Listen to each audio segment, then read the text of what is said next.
Assalamualaikum warahmatullahi wabarakatuh. Perkenalkan, nama saya Arista Eka Pramudita, NIM B200184194, dan teman saya Dwi Wulandari, NIM B200184129. Pada kali ini, kami akan membahas mengenai bab 15, biaya kualitas dan pengukuran produktivitas, pengukuran, pelaporan, dan pengendalian. Kualitas adalah ukuran relatif dari kebaikan. Nah, secara operasional produk atau jasa yang berkualitas adalah yang memenuhi atau melebihi harapan pelanggan, yakni faktornya yang pertama ada spesifikasinya melebihi harapan pelanggan, yang kedua diperoleh dengan harga yang kompetitif, yang ketiga ada pembanding yang sama. Lanjut ke dimensi kualitas. Untuk faktor dimensi kualitas itu ada 8. Yang pertama, kinerja, kedua, estetika, yang ketiga, kemudahan perawatan dan perbaikan, yang keempat, ada fitur, yang kelima, keandalan, yang keenam, tahan lama, yang ketujuh, kualitas kesesuaian, dan yang kedelapan, ada kecocokan penggunaan. Nah, sebenarnya apa sih yang dimaksud dengan biaya kualitas itu? Biaya kualitas adalah biaya yang timbul karena mungkin atau telah terdapat produk yang kualitasnya buruk. Ada 4 kategori biaya kualitas. Yang pertama ada biaya pencegahan, biaya penilaian, yang ketiga ada biaya kegagalan internal, dan yang keempat ada biaya kegagalan eksternal. Nah, dari 4 kategori biaya ini dibagi lagi menjadi 2, yaitu cost of conformance sama cost of non-conformance, di mana cost of conformance adalah biaya yang terjadi dalam rangka memastikan bahwa produk atau jasa sesuai dengan harapan pelanggan, di mana cost of conformance sendiri itu terdiri dari biaya pencegahan dan biaya penilaian. Untuk cost of non-conformance sendiri yaitu biaya yang terjadi dan opportunity cost karena ditolaknya produk atau jasa oleh pelanggan, yang terdiri dari biaya kegagalan internal dan biaya kegagalan eksternal.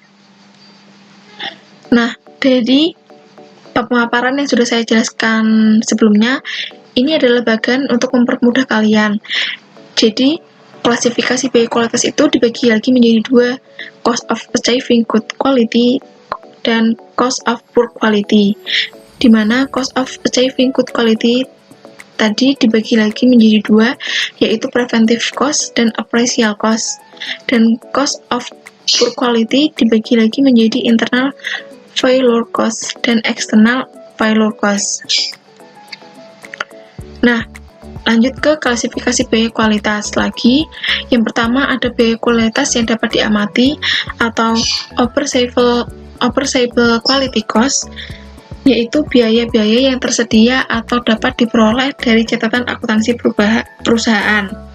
Lalu yang kedua ada biaya kualitas yang tersembunyi atau hidden cost, yaitu biaya kesempatan atau opportunities yang tersedia karena kualitas yang buruk, atau biaya oportunitas biasanya tidak disediakan dalam catatan akuntansi. Untuk metode mengestimasi hidden cost itu ada 3. Yang pertama metode pengali atau multiplier method. Yang kedua ada metode penelitian pasar atau market research method. Yang ketiga ada fungsi kerugian kualitas Takushi atau Takushi quality loss function. Nah, yang pertama saya akan menjelaskan mengenai metode pengali multiplier atau multiplier method ya. Asumsinya adalah total biaya kegagalan adalah hasil pengalian dari biaya-biaya kegagalan yang terukur. Total biaya kegagalan eksternal itu sama dengan K atau biaya kegagalan yang terukur. Catatannya adalah K sama dengan efek pengali diperoleh berdasarkan pengalaman. Contohnya misal, Westinghouse Electric melaporkan nilai K antara 3 dan 4 jika biaya kegagalan eksternal terukur adalah $2 juta.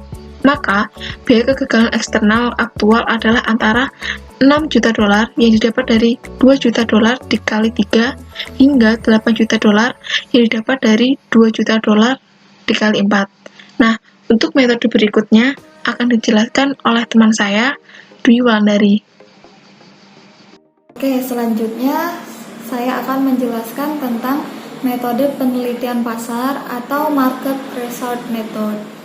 Metode penelitian pasar formal digunakan untuk menilai dampak kualitas yang buruk terhadap penjualan dan pangsa pasar. Caranya dapat melalui survei pelanggan dan wawancara anggota tim penjualan perusahaan. Manfaat hasilnya adalah untuk memproyeksikan hilangnya laba di masa depan akibat kualitas yang buruk. Fungsi kerugian kualitas Taguchi atau Taguchi Quality Loss Function. Asumsi: setiap penyimpangan dari nilai target suatu karakteristik kualitas dapat menimbulkan biaya kualitas. Rumusnya: L buka kurung Y tutup kurung sama dengan K buka kurung Y min T tutup kurung kuadrat. K adalah konstanta proporsionalitas yang besarnya tergantung pada struktur biaya kegagalan eksternal perusahaan. Y adalah nilai aktual dari karakteristik kualitas. T adalah nilai target dari karakteristik kualitas. Dan L adalah kerugian kualitas. Oke, selanjutnya fungsi kerugian kualitas Taguchi atau Taguchi Quality Loss Function. Ketentuan nilai K harus diestimasi. Rumusnya K sama dengan C per D kuadrat. C adalah kerugian pada batas spesifikasi atas atau bawah. D adalah jarak batas dari nilai target. Oke, kita lihat di situ ada ilustrasi perhitungan kerugian kualitas. Nah, asumsi K sama dengan 400. Kita lihat di situ ada kolom unit 1, 2, 3, 4. Terus T-nya itu 10, 10, 10, dan 10. Terus diameter aktual atau Y itu ada 9,90, 10,10, 10,20, dan yang terakhir 9,80. Nah, kita akan mencari KY min T kuadrat. Untuk lebih gampangnya, rumus kita pisah Y min T kuadrat, dan terakhir K Y min T kuadrat, seperti itu. Oke, lanjut ya. Di rumus Y min T itu ada 0,10. Nah, 0,10 itu dari mana? Dari Y min T. Berarti Y adalah diameter aktual sama dengan 9,90 dan T-nya adalah 10. Jadinya hasilnya 9,90 dikurang 10 sama dengan 0,10. Seperti itu.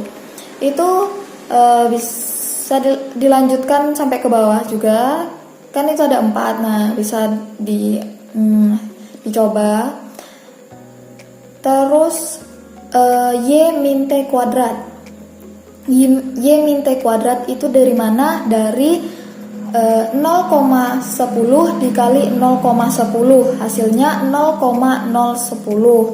Jadi seperti itu. Sama seperti yang Y min T, kalian hitung yang di bawah juga yang udah disediakan di soal, ya kan? Oke, selanjutnya KY min T kuadrat. Nah, itu dari mana 4,00? Itu dari asumsi K kan sama dengan 400. Nah, 400 dikalikan 0,010 hasilnya 4,00. Seperti itu. Terus nanti dijumlah. Nah, total Y min T kuadrat itu 0,100. Terus yang KY min T kuadrat itu 40,00. Terus rata-ratanya dari mana? Itu adalah 0,100 dibagi 4. Nah, hasilnya 0,021. Nah, 4 itu dari mana? 4 itu dari unit yang ada di soal tersebut. Kan ada 4 unit, nah itu dibagi 4. Sama seperti yang KY min T kuadrat. Itu kan 40 dibagi 4 sama dengan 10,00 seperti. Oke, di sini ada fungsi kerugian kualitas Taguchi. Nah, kalian bisa lihat grafiknya, itu biaya. Nah, biaya itu ada batas spesifikasi bawah, nilai target, terus batas spesifikasi atas. Di situ seperti U bentuknya. Oke, seperti itu grafik yang akan digunakan untuk melihat kerugian kualitas Taguchi. Selanjutnya kita lihat di situ ada ilustrasi laporan biaya kualitas untuk tahun yang berakhir 31 Desember 2006. Oke.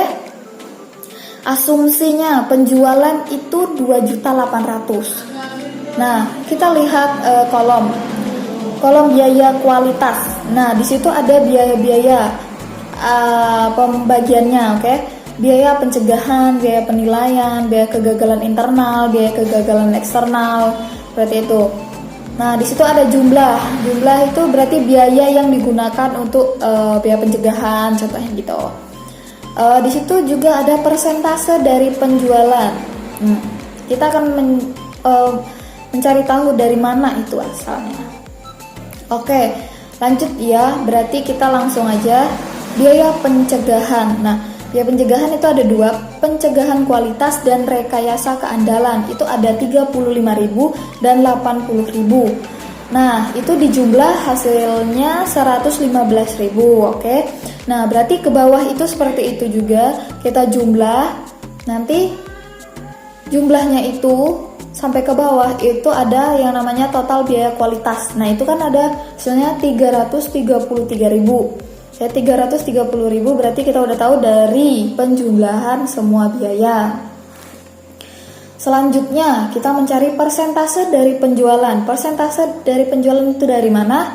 Dari asumsi penjualan kan 2.800.000. Nah, 2.800.000 itu kita akan gunakan untuk mencari persentase dari penjualan. Kita mencari 11,89. 11,89 itu dari mana? Dari 333.000 dibagi 2.800.000. Nah, itu hasilnya 11,89. Oke. Berarti untuk mencari yang 4,11, 2,43, 3,04, 2,32 itu sama persis. Jadi contoh gini, untuk yang 115.000, nah 115.000 dibagi 2.800.000 hasilnya 4,11. Terus 69.000 dibagi 2.800.000 hasilnya 2,43. Itu seterusnya kayak gitu. Jadinya gampang banget. Itu ilustrasi biaya kualitas, persentase dari penjualan Johnson produk. Oke, selanjutnya di sini ada grafik biaya kualitas AQL. Nah, di sini ada grafik biaya, ya kan? Di situ ada bentuknya total biaya kualitas. Itu ada garis warna hijau seperti U. Nah, terus ada yang biaya pengendalian. Kenapa biaya pengendalian seperti itu bentuknya? Itu untuk mengendalikan biaya kualitas suatu perusahaan. Terus biaya kegagalan. Kenapa biaya kegagalan itu harus dari 0 sampai ke atas? Nah, itu karena untuk mengantisipasi perusahaan itu untuk tidak mencapai kegagalan terlalu maksimum gitu. Oke, selanjutnya fungsi biaya kualitas atau pandangan catat nol. Model catat nol atau zero defect model bahwa dengan mengurangi unit catat hingga 0 maka akan diperoleh keunggulan biaya. Model catat nol lebih baik daripada AQL karena perusahaan relatif lebih kompetitif. Terus menekan pada biaya kualitas dan potensi penghematan dari upaya yang lebih besar untuk meningkatkan kualitas. Model ini disempurnakan dengan model kualitas kokoh atau rebus quality model. Penyimpangan dari spesifikasi ideal adalah merugikan dan batas toleransi spesifikasi tidak menawarkan manfaat apapun. Nah, kesimpulannya itu model kualitas kokoh memperketat definisi dari unit catat, menyempurnakan pandangan kita terhadap biaya kualitas dan intensif dalam upaya perbaikan kualitas. Terima kasih atas perhatiannya. Semoga presentasi yang kami sampaikan bisa dipahami dengan maksimal. Jika ada kesalahan kami mohon maaf. Wassalamualaikum warahmatullahi wabarakatuh. Bye-bye.